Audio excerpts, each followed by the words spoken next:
Despite all the extensions of motorways and the continuous development of the private car, Britain's railways survive to accept the challenge of a new age. The post-Beeching era has seen faster speeds, electrification on a vast scale, and streamlined intercity services, with trains that now race non-stop through abandoned stations. Once, Little Bytham in Lincolnshire had a station of its own. No trains have stopped here since 1959. Yet for just one day, this sleepy country village, where not much happens even today, suddenly leapt into the news headlines. And a fascinating sign on a local inn recalls the event. This is on the old Great Northern Railway, about 100 miles from London. Today's high-speed trains race down the bank from Little Bytham to Essendine at 125 miles an hour. And yet, amazingly, at this same spot, 50 years ago, a steam locomotive managed to chalk up the amazing speed of 126 miles an hour, and thus became, for all times, the world's fastest ever steam locomotive. It was named after a duck, Mallard.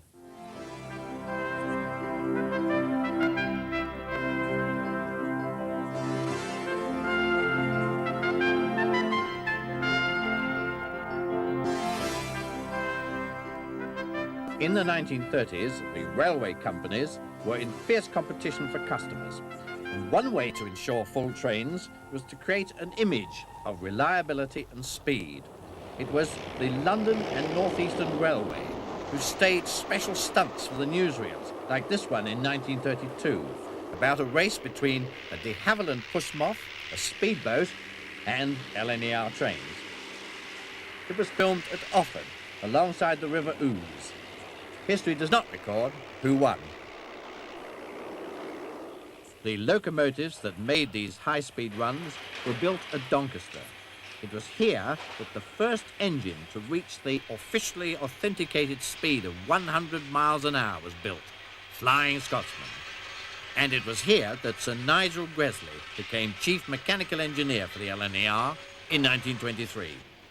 Now, with the LNER as one of the big four, he launched a program of engine design that captured the attention of the world's locomotive producers. Here at a special open day for his fellow engineers at Doncaster, Sir Nigel Gresley welcomes his guests as they pose for a photograph around one of Gresley's latest Pacific locomotives. In Britain, it became a key part of the race for speed against the rival London, Midland and Scottish Railway, as well as claims from Germany, France and the United States. Gresley produced at Doncaster a series of experimental designs that paved the way for the future. In 1929 came number 10,000, Hush Hush, or the Flying Sausage, as the railwaymen called it. It was a monster with a high-pressure Yarrow marine boiler. It looked good, but it didn't work. In 1934, Gresley produced another experimental locomotive, Cock of the North, seen here on test at Vitry in France. These locomotives needed accurate testing, and this is the strange vehicle that did it, a dynamometer car, attached behind the locomotive and packed with instruments that recorded exactly what was happening on the footplate. This dynamometer car had been built for the old North Eastern Railway back in 1906. In 1935, Gresley was developing locomotives to make the test car really do its stuff, culminating in the A4 Pacific engine, first built at Doncaster Works to celebrate the Silver Jubilee of King George V and Queen Mary in 1935. In the last few years, the railwaymen have done a lot to make trains more comfortable and speedier than ever. Faster trains and still faster trains has been the cry, until here we have Britain's #1 streamlined train. Gigantic, gleaming and graceful. The dignity of this huge engine is in striking contrast to its puffing ancestors, which turned every journey into a very low commotion. Think of the generations of knowledge, skill and experience behind the design and control of the Silver Jubilee, Britain's #1 train. Over the next 2 years, a struggle for speed developed. 114 miles an hour by the LMS in 1937, 124 in Germany the same year. It was now up to the men of the LNER and their colleagues from Westinghouse brakes. After all, it was no good doing 126 miles an hour if you couldn't stop. I had been appointed in 1937 by Sir Nigel Gresley himself. He would always listen to what anybody had to say, and he was not above making use of anybody else's ideas or arrangement if it was suitable. Each Monday morning I had to go and see Sir Nigel Gresley and tell him what had gone on. And when he wanted to put on a sort of quizzical expression, he lit his pipe and sort of turned to you with a half smile and he said, when are you going for your next trials? So I said, well, 3rd of July, sir. He said, do you think we could go faster than the LM? So, of course, that led to a discussion as to what sort of train we were going to have and everything else. And, of course, we decided ultimately that we would have 6 cars of the Coronation instead of 8, plus the dynamometer car to record accurately the speeds and everything else. And as the Westinghouse people were involved, of course they'd been on all the brake trials, and it was decided that we would not tell the Westinghouse people that we were doing a brake trial with a reduced train and that we were going to try and beat the speed record. She was put in the depot with the train already on Saturday night or something like that, and then we walked across the main lines, which would never be allowed now, to pick up the train in the depot. 5 o'clock in the morning. From Paddington to King's Cross, I had to walk. There wasn't a taxi to be found or a bus. We did about 3 stops going up to Grantham, and then we were going to do about 3 or 4 stops coming back. And of course, that was all kiboshed. And so the special train was quietly assembled and recorded only by the Kodak brownies of the men themselves who were taking part in this experiment. Even now, some of the men, including those in the dynamometer car, were unaware that a world record was at stake. We started off, and the Westinghouse, of course, got very suspicious, and they said, what's all this about? So, of course, in the end, we had to tell them. Driver Joe Duddington takes up the story. With my lovely blue streamlined engine Mallard, we drew away from Grantham. I accelerated up the bank to Stoke Summit and past Stoke Box at 85. Once over the top, I gave Mallard her head, and she just jumped to it like a live thing. Then, 108, 109, 110. Go on, old girl, I thought, we can do better than this. So I nursed her and shot through Little Bytham at 123. And in the next 1 1/4 miles, the needle crept up further, 123 and a half, 124, 125. And then for a 1/4 mile, while they tell me the folks in the car held their breaths, 126 miles per hour. 126, that was the fastest speed a steam locomotive had ever been driven in the world. They had done it, the world's fastest ever steam locomotive. But there was a price to pay, for the big end on the front of the 3-cylinder engine had failed, and the train had to be stopped at Peterborough. Here the men posed for photographs on each other's cameras. The newsreel cameramen were waiting at King's Cross to greet the conquering hero. It never got there. So these amateur photos are all that was recorded on that great day. But when the dynamometer readings had been verified, the LNER released the story to press and newspapers throughout the world. Originally, it was 125 miles an hour, but a detailed examination later on led to a correction. When all the fuss was over, Mallard went back to work as part of the LNER day-to-day operations. Built as one of a second batch of A4 Pacifics in 1938, she joined Golden Eagle, Bittern, Kestrel, Kingfisher, and all the other birds. But then came the Second World War, and all the days of glory faded away. Mallard was even reduced to hauling goods trains in wartime. The end of the Second World War found Mallard back as part of a team of steam engines pulling trains to Scotland on a daily basis. But now, only for a short while. The LNER had gone, and it was British Railways, dedicated to a policy of diesel and electric trains. Mallard sported a weird new number, but was still around, often hauling special trains as post-war enthusiasts rediscovered her claim to fame. However, the days of steam really were over, and it was time for even a champion like Mallard to retire gracefully. Having travelled 1,426,000 miles, she was withdrawn from service in 1963. In 1975, she was towed behind a diesel to York, put on display at the then new National Railway Museum. From the world's oldest engines like Rocket to the world's fastest, here's where the old engines of the past come to rest, in the vast shed that forms the central part of the National Railway Museum, with its unique collection of relics of the past. Some 2 million people a year come here to see this superb repository of our recent past. Even the all-important dynamometer car that recorded Mallard's triumph is preserved at York. Well, there was no good telling people that you've done 126 miles an hour. You had to be able to prove it. And this is how you did it. It's called a dynamometer car. And this particular one was built by the North Eastern Railway as far back as 1906. It was still in use right up to 1951. And this is where it happened. Now, in fact, normally in here, the actual speed of the locomotive isn't, strangely, very important at all. This is recording things like the steam pressure and the amount of coal that's been used, the amount of water that's been consumed on the trip, and what is called the drawbar tension, which is actually the power of the locomotive to pull a train behind it.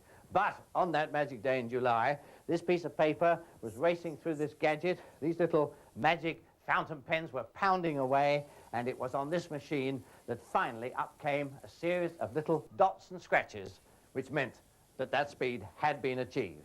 And there it was on the record. And here it is, the actual roll that went through this machine on that July day and recorded the record. And this is the moment when the record was broken. Now, rather interestingly, it actually says on it 125 miles an hour. But these charts had to be specially technically interpreted to get it all right and balance out the various factors. And so it was finally worked out that, well, for 144 yards at any rate, the train went at 126 miles an hour.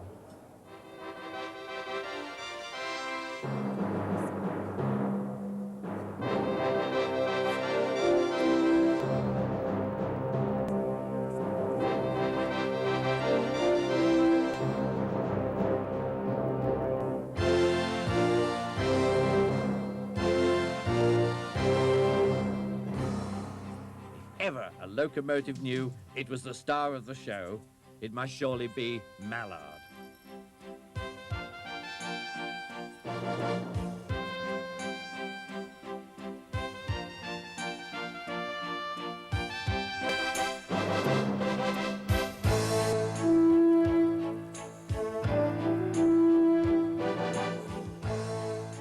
The story of its journey to York is told by Dr. John Coyley, keeper of the museum. Well, it came up by rail from London, where it had been on show since it retired in '63 at the British Transport Museum in Clapham. It was an obvious choice for them, the world's fastest steam locomotive. And when it was restored for them, after finished running on British Rail, they did it up splendidly, but they obviously didn't expect it to steam again, as we found. The workshops at York have restoration work for years ahead of them as they constantly update the collection and try to keep as much running as they can. For here there's a special policy. No good to see steam engines just static on a plinth. To understand them, you must see them live and breathe. And so every effort is made to put them into action wherever possible. The range of the collection is enormous. An old wooden snowplow dating back to Victorian times. And those old platform ticket machines that were once so familiar with their polished brass handles and the names of the old railway companies prominently displayed and resplendent in the company colours. And a Nestle's, as we once called it, chocolate machine, which always seemed to work first time, most times. There are magnificent examples of royal carriages of the past, so that we can see how Queen Victoria travelled 100 years ago. The travelling post office dates back to 1838. This was another British first, and the one at York has all the familiar fixtures and fittings, just like today. Even the now abandoned advanced passenger train has a place amongst the relics of the past. But Mallard is one of the most precious relics, still steaming to this day round those parts of the British railway system which will allow the use of steam engines. Rob Shawland Ball, Deputy Keeper of the Museum, explains why she's so important. The future of Mallard is bound up with the future of the whole museum. And our plans over the next 4 or 5 years include an expansion of our display space by more than 50%. We shall be creating new and exciting interactive hands-on type displays in the Peter Allen building over the road from here. Building a new introductory gallery, which we think is very important, which will act as a sort of menu for visitors, so that those who know little about railways will have a series of choices to follow through the introductory gallery and into the main displays. This sort of enthusiasm has had its own rewards at York. When it was opened in September 1975, they estimated that they might get 250,000 visitors in the first year. In fact, they got 2 million. Since Mallard first got back into steam, the famous flying duck has made a series of outings, and each time the same ritual of starting up the engine must be gone through. It also provides a picture of the deputy keeper shoveling coal. On a modern diesel or electric train, you climb into the cab, push a button, and away you go. It takes a minimum of about 4 hours to get a steam engine ready from cold. If you extend the time to 12 hours, so much the better. If you heat it up too quickly, the various metal parts expand at different rates. Before long, you get leaks and distortions of the metal surfaces. So you must warm it up gently, letting the whole engine expand slowly as the heat spreads from the furnace through the tubes of the boiler and on into the cylinders and valves. Only when the boiler pressure is correct, the engine is nicely warm throughout, will it perform properly, with no chance of damage. In the old days, steam raising, as it was called, was a drudge, a task given to the young trainee engine drivers who used to book on at sheds all over the country at 2 o'clock in the morning to get the engines ready for the men coming on duty at perhaps 6 or 7 o'clock. Sam Foster, British Rail's boiler inspector, makes a final check on Mallard's front end. Today, getting a steam engine ready is an honour which only a privileged few are allowed to qualify for. The lads 50 years ago would have thought you were mad if you suggested steam raising just for fun.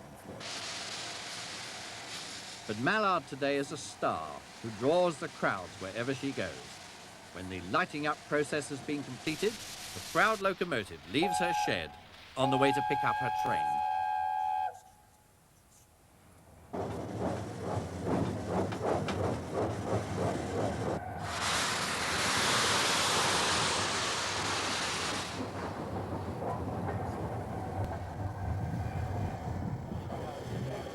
Today's trip is from Leeds to Scarborough. The crowds are out to give a super send-off to Mallard. Hauling a post office special to show off the work of the travelling post office and the issuing of a new set of stamps, the locomotive carries a special flag. The men on the footplate are ready for a brisk run, though not, I'm afraid, at 126 miles an hour. Mallard today is officially restricted to 60 miles an hour, although the old loco men say she could still do that famous speed record figure if pushed, without the big end trouble that brought her to a sharp standstill at Peterborough after her great effort. From the air, the train looks like a supermodel layout. This is a living museum with a vengeance. Today, the other star turn is the travelling post office. system has hardly changed since it was first tried out on the Liverpool and Manchester Railway 150 years ago. Letters come in vast sacks into the travelling post office vans, and as the train goes on its way, they're sorted into pigeonholes by town and city. Sorting of the letters while on the move creates a big saving in time, which would otherwise be wasted in some office. Today, special first day covers have been issued to everyone on the train. Mine joins the system and is filed away to hopefully reach its destination. Mallard is on one of its favourite steam runs, heading from York towards the east coast and the sea. It all helps to create a holiday atmosphere, soon to be confirmed, as we arrive at Scarborough, the town that contributed £35,000 towards the cost of the restoration of the great engine. All the cameras and videos are out to record the nameplate, which tells the story of 1938. And all the enthusiasts for miles around come to pay tribute. Ironically, this post office trip was supposed to be a secret, but the word soon gets around. Mallard is coming. The local radio and press are there to greet us. And to see us on our way home. What a day out it's been. Lovely old Pullman car coaches, a postal service on board the train, newly designed stamps to put on our cards and letters, and above all, the sight and sound of that great locomotive up in front, pounding its way past Kirkham Abbey and Castle Howard and Malton and Knapton on the smooth, flat sections between the Yorkshire Wolds and the North Yorkshire Moors, where Mallard gets a chance to show why she was, and always will be, a champion amongst champions.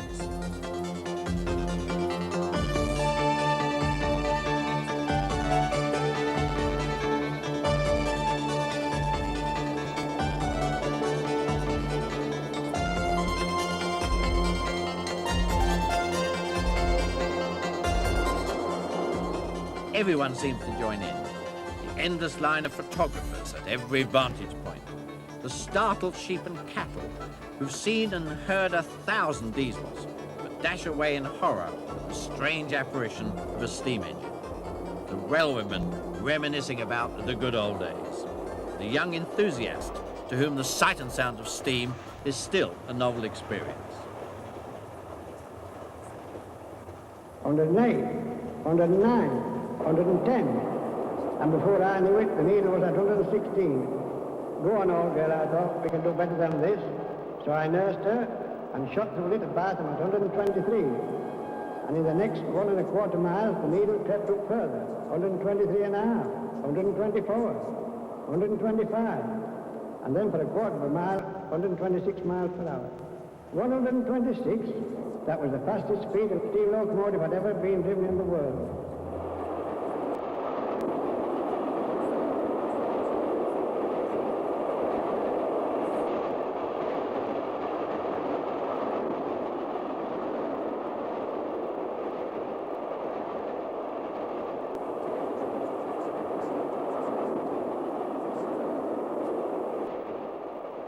Mechanically restored and resplendent in its original livery, Mallard is indeed a rhapsody in blue, racing through the countryside, in the land where not only were railways invented, but where steam railways reached their highest peak of development half a century ago.